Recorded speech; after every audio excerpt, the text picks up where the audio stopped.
Allora, diciamocelo, poche cose al mondo riescono a infiammare le passioni nazionali come fa lo sport, e in particolare il calcio. È una sensazione che conosciamo tutti, no? Dal tifoso più sfegatato fino ai politici. Ma e se questa passione collettiva, questa febbre che ci prende tutti, potesse fare molto di più che riempire gli stadi? E se potesse letteralmente costruire una nazione? Sì, lo so, la domanda può sembrare assurda, quasi folle. Davvero una partita di calcio, per quanto importante sia, può avere un impatto reale, concreto, sulla violenza, sulle divisioni etniche che purtroppo spaccano così tanti paesi? Beh, tenetevi forte, perché uno studio rivoluzionario ha indagato proprio questo in Africa subsahariana. E i risultati, sono a dir poco sbalorditivi. E partiamo subito con il primo dato che onestamente lascia a bocca aperta. I ricercatori hanno scoperto una cosa incredibile. Le persone intervistate subito dopo una vittoria importantissima della loro nazionale avevano il 37% in meno di probabilità di dire io appartengo a questo gruppo etnico invece di dire io appartengo a questa nazione. Pensateci un attimo, è un cambiamento enorme, profondissimo nell'identità di una persona. E attenzione, perché questa non è solo una sensazione, non resta solo nella testa delle persone. No, si trasforma in qualcosa di reale, di tangibile.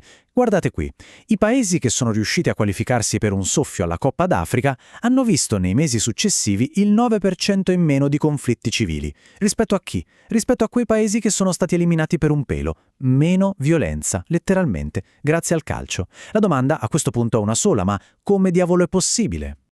Ok, andiamo con ordine e partiamo dall'inizio. Cambiare elementi e i cuori. Come si può anche solo pensare di misurare un cambiamento così profondo, così intimo, come l'identità di una persona? Sembra quasi impossibile, vero? Eppure la chiave di tutto sta in una metodologia che è tanto semplice quanto, a mio parere, geniale. Allora, la fonte dei dati è fondamentale per la credibilità di tutto questo. Stiamo parlando dell'Afrobarometer. Non è un sondaggio qualunque, è un progetto di ricerca enorme, super rispettato, che da anni ascolta le opinioni dei cittadini in tutta l'Africa su migliaia di argomenti. E tra le tante domande ce n'era una molto specifica, che è il cuore di questa prima parte dell'analisi. Ti senti più legato alla tua nazione o al tuo gruppo etnico? Ed è qui che arriva il colpo di genio. I ricercatori hanno sfruttato una cosa apparentemente banale, la casualità. La casualità del momento in cui venivano fatte le interviste. In pratica hanno preso le risposte di persone dello stesso paese, della stessa etnia, intervistate il martedì, prima della partita cruciale. E le hanno confrontate con le risposte di persone praticamente identiche, ma intervistate il giovedì, dopo la partita. Capite? L'unica, vera, grande differenza tra questi due gruppi di persone era una sola cosa: l'aver vissuto insieme l'euforia della vittoria. Bene, ora che abbiamo visto l'effetto sulla singola persona, alziamo lo sguardo. Passiamo dallo stadio, dall'individuo, alla pace a livello nazionale. La domanda si fa ancora più grossa. Come si dimostra che una qualificazione sportiva può sul serio ridurre la violenza? Anche qui la soluzione è stata ingegnosa. Hanno usato quello che in gergo si chiama l'esperimento naturale. L'idea, in sostanza, è questa: confrontare paesi molto simili tra loro che si sono giocati tutto la qualificazione fino all'ultimo respiro. Da un lato abbiamo le squadre che ce l'hanno fatta per un soffio, scatenando un'ondata pazzesca di euforia e unità nazionale.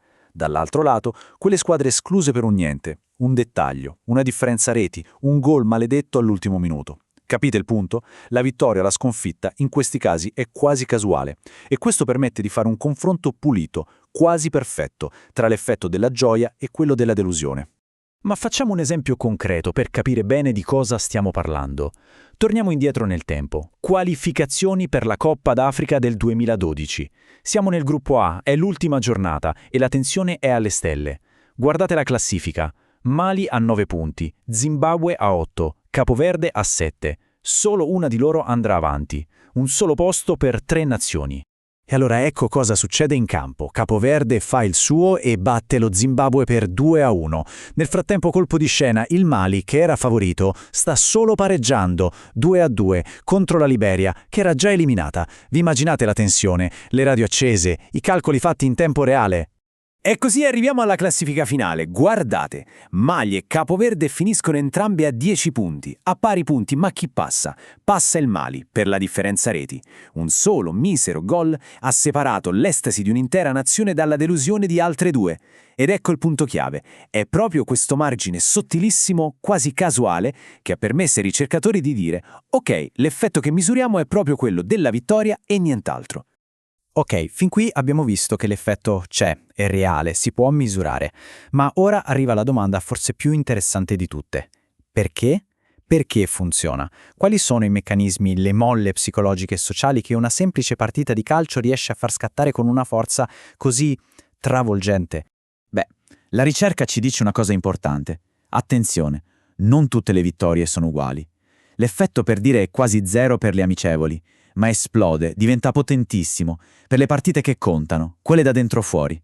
E l'effetto è ancora più forte se batti il rivale di sempre, quello storico. Ma non è finita. C'è un altro dato pazzesco.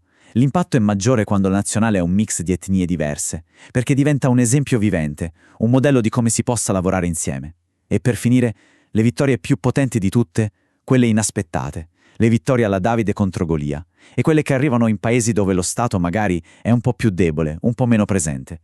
E tutto questo ci porta al cuore della questione, al significato più grande. Qui non stiamo parlando solo di calcio, ovviamente, stiamo parlando di come si costruisce un'identità nazionale. E l'idea fondamentale, il concetto chiave, è quello di comunità immaginata, un termine coniato da un grande storico, Benedict Anderson. C'è una frase, citata nello studio, di un altro storico, Eric Hobsbawm, che secondo me lo spiega alla perfezione.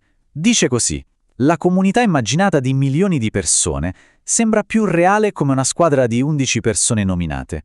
Pensiamoci, la nazione è un'idea astratta, enorme, quasi impossibile da toccare con mano, ma una squadra, 11 persone con un nome, un volto, una storia, quella sì che è reale, la rende concreta. In quel momento, nel tifare, ogni singola persona si sente parte di qualcosa di più grande, diventa quasi un pezzetto di quella nazione.